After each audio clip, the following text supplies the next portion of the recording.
I missed it. Oh, I didn't. Hey guys, my name's Chris. Welcome back to the channel. I'm going to be trying to release a golf video once a week on Saturdays. You might have seen one last week. I was out in my garage simulator comparing the RCT Pro V1s to regular Pro V1s on the Garmin R10. Today, I'm inside in my basement on my home putting green. I live in Minnesota. It's cold here. I'm a decent player, so I try to stay sharp over the winter. One of the ways to do that is just keep putting over the winter. So this video I'm going to talk to you about, I built this putting green myself with some help from my dad and some other friends. But I'm going to talk about how I built it, kind of what the materials are, what the size of it is, how much it cost me. So if this is something that you're interested in building in your own home, you can do it. I have very limited DIY experience, but I was able to do it again with a little bit of help and a couple of tools. I think it ended up costing me $300. So stay tuned. This is going to be a short video, but like I said, I'll show you and talk to you kind of about how I built this and how I think it turned out. So here it is.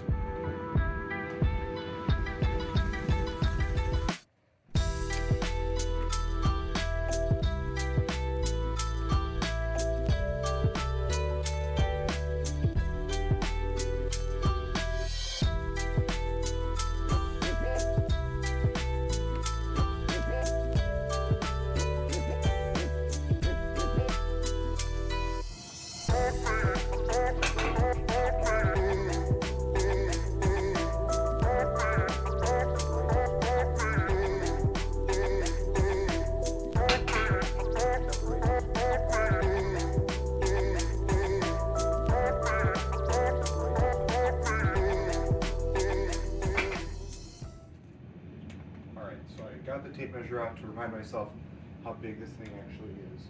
It is 9 feet in this direction and 8 feet in this direction. You can see I've got 3 holes. I've got a hole cut up here in this corner, back here in this corner, and then right here in the middle of this section. So 9 by 8 diagonally, because of where you have to stand, I can't get all the way back into this corner. The longest putt I have is to this one over here from here. That's about a 9-footer. I can get about an 8-foot putt from here to this corner. And then, from here to this middle one, I like hitting this putt a lot. This is about 5 feet, maybe 4 to 5 feet. And then, like from here to here is 5 to 6 feet.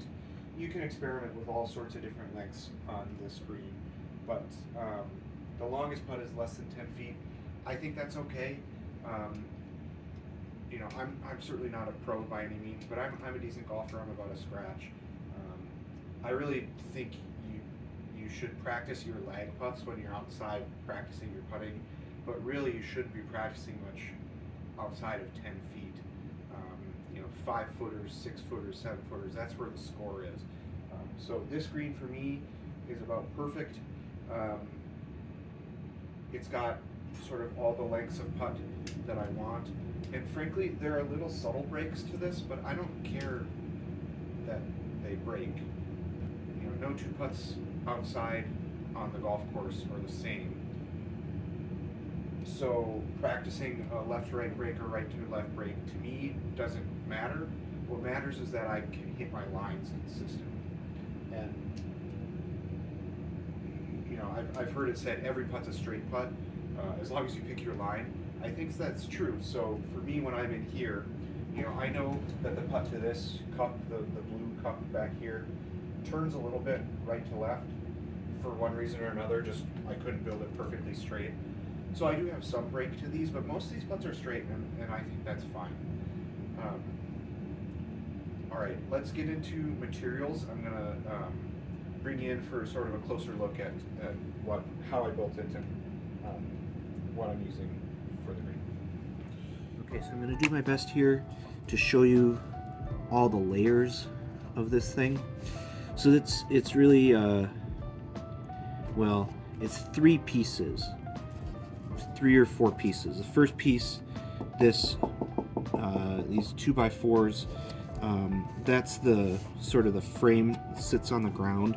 You can see here, I'm gonna scroll the left and right. I've got some shims in here to try and flatten it out.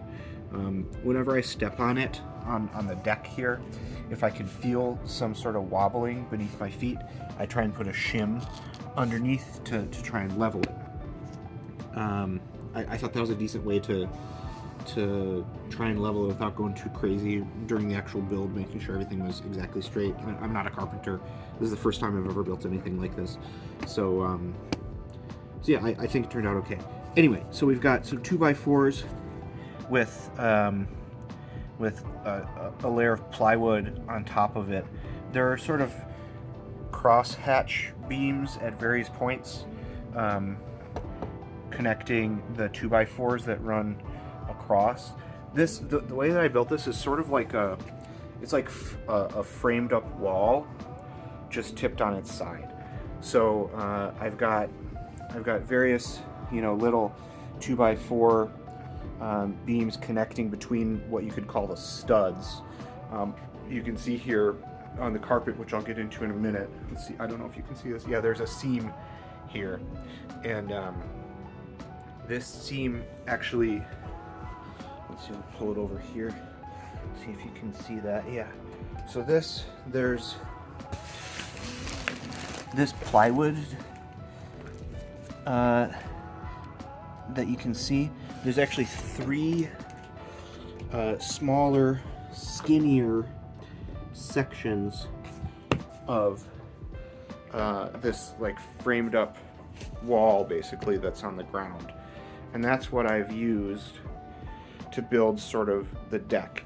And that's how I can have holes cut, down underneath the layer of the carpet. Some of those that you can buy, like the birdie balls or whatever, they use like a slope, and then they cut the holes into the slope. This is perfectly level, and so you need to build up the base of the deck. So that's what I've done. Like I said, I built up almost like you're framing a wall. So I've got 3 sections of that to get me, of 3 feet each, to get me the 9 feet in length. I've got the plywood base on top of that. And then on top of that, I've got a layer of this. Do I have any extras? Oh, I do. Here, let me grab an extra quick up here on top of the shelf. I've got a layer of this. Some people call it like gym mat foam. I bought these. They're colorful, as you can tell. I bought these as like, kids playpen foam, but they're these foam puzzle tiles that interlock with each other, and I've just laid those down on top of the plywood that is on top of the framed wall base. So we've got those tiles, and that actually gives this thing a nice feel when you walk on it. The plywood is firm, obviously, but those foam tiles have a little bit of give. It actually feels quite like a real grass green when you're stepping on it. So I'll do a bounce test here for you to, it doesn't, it's not bouncing like it's rubber, it's just, it bounces pretty consistently with what you would expect if you drop the ball on grass. So we've got those foam tiles, and you can see what I've done here. So I used the appropriate size drill to drill holes through the plywood and through the foam tile to fit my plastic cups in there. So that's what I've done. And then on top of that, once I got that part done, I laid this carpet down. So this carpet It's gray. It looks a little different than what you might expect normally from a putting green. This carpet is Toyota Camry trunk carpet. I did a lot of research and found that there are a few tour pros, and actually, I believe Ping at their putter testing facility uses either this identical carpet or a carpet very similar to this on top of their like big granite slab um, to simulate a putting green and to test their putters. This stuff I bought it on eBay. You can get a big roll of it, which I did, and you can see I had to cut it in half and lay the two halves down next to each other. You can see, I think I showed the seam a little earlier, and you can see a seam. You can definitely feel it. You can see it, in real life, but it doesn't impact the putts. I would have thought it would impact the putts pretty significantly, but it doesn't. It rolls about 10 and a half on the Stimpmeter. It rolls really true. There's not really any grain. I don't notice any difference putting one way or another.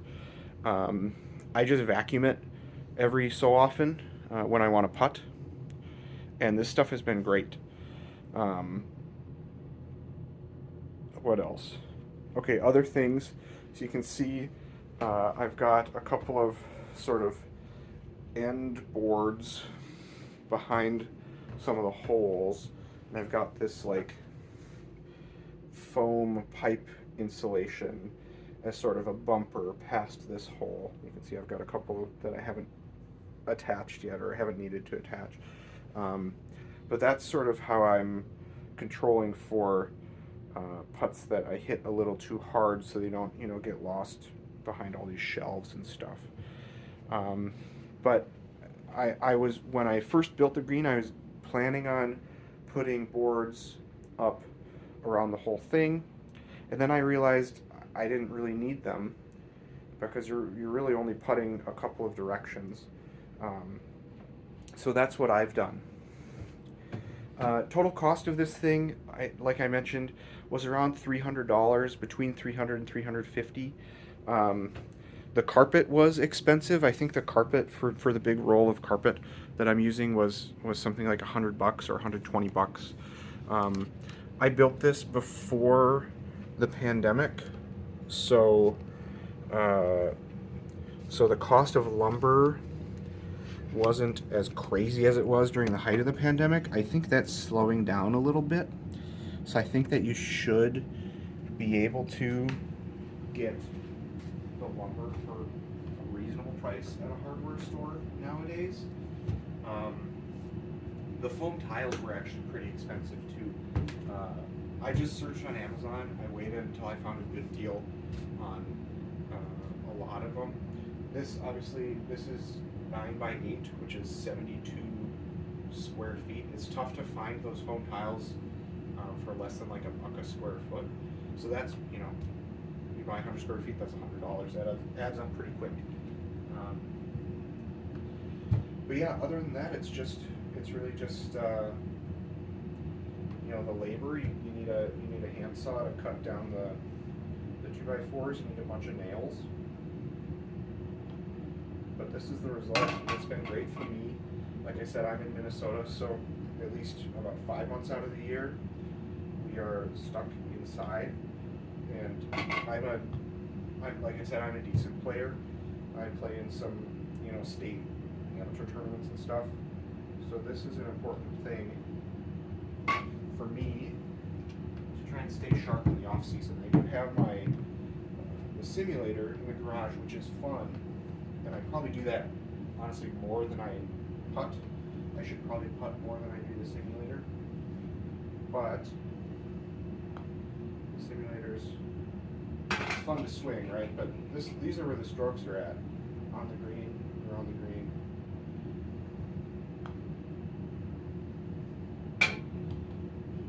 So yeah. It putts true.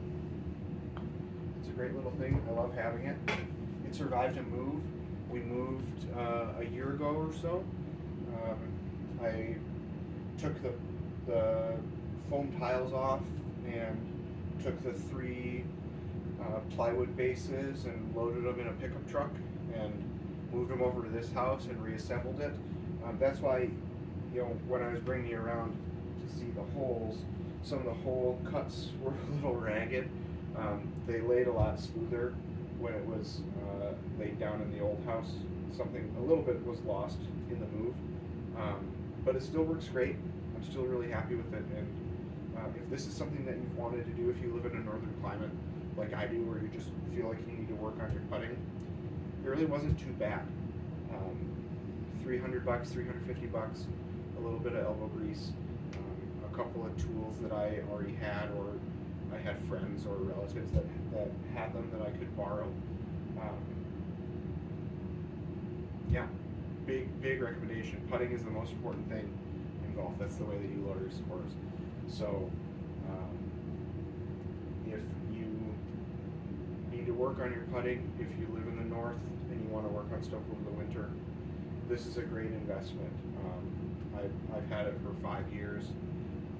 I've got little kids now, and they like putting on it.